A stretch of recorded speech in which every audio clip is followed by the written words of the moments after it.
Keuntungan Saudi Aramco hampir sama dengan APBN Indonesia, sekitar 1.600 triliun rupiah atau sekitar 120 billion dolar per tahunnya. Keuntungan Apple Incorporated sepertiga APBN Indonesia, yaitu sekitar 750 triliun rupiah atau sekitar 50 billion dolar. Sales atau penjualan per tahun Aramco 360 billion dolar atau 5.100 triliun rupiah. BUMN Indonesia itu asetnya katanya 5.000 triliun rupiah, yang biasa kalau pebisnis punya prinsip dagang harusnya omsetnya 1:1 dengan asetnya. Ini kalau perusahaan swasta loh yang kita bandingkan, dan yang kelola oleh profesional yang tidak bercampur dengan tim ses pilpres untuk dapat hadiah jadi anggota komisaris. Juga balas jasa pendukung tim hore pejabat berkuasa menduduki jabatan untuk hadiah. Nggak ada yang begituan.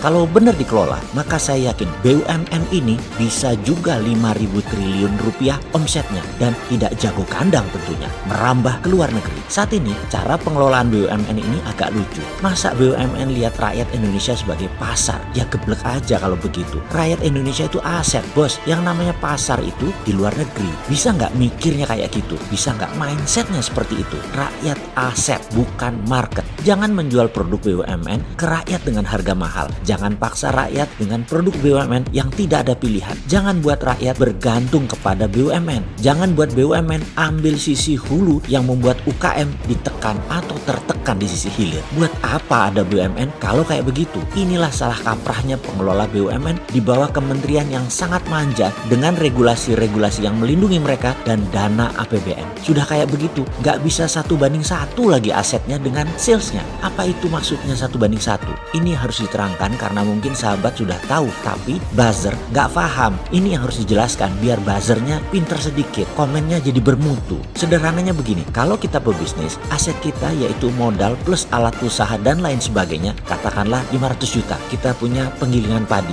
Setiap hari menerima jasa giling dan dalam 1 tahun omset kita 500 juta. Profit kita bersih 20% atau sekitar 100 juta rupiah. Itu adalah nilai wajar biasa dan itu bisnis seperti biasa. Kalau bisnis bagus, itu sewaktu pengelolaan harus masuk rumus 1, 2, 3. Masuk 1 katakanlah 1 miliar, tahun kedua harus jadi 3 miliar. Yang naik 3 kali lipat itu biasanya 1 asetnya, 2 penjualannya atau profitnya. Yang terbaik adalah omsetnya 3 kali naik dari asetnya, modal dalam hal ini. Itulah bisnis bagus yang masuk dalam rumus 1, 2, 3. Kalau masuk 1 dalam setahun omsetnya 1, itu wayai. Ya harusnya dapat, itu standar. Jadi kalau BUMN asetnya 5.000 triliun, omsetnya juga harus 5.000 triliun. Dan kalau untungnya 20%, ada 1.000 triliun untung BUMN dan ini akan menolong APBN. Sekarang berapa setoran APBN dari BUMN? Wis repot Eki kalau ditanya begini. Wis ruwet sudah, gemeter yang ditanya begini para pejabatnya.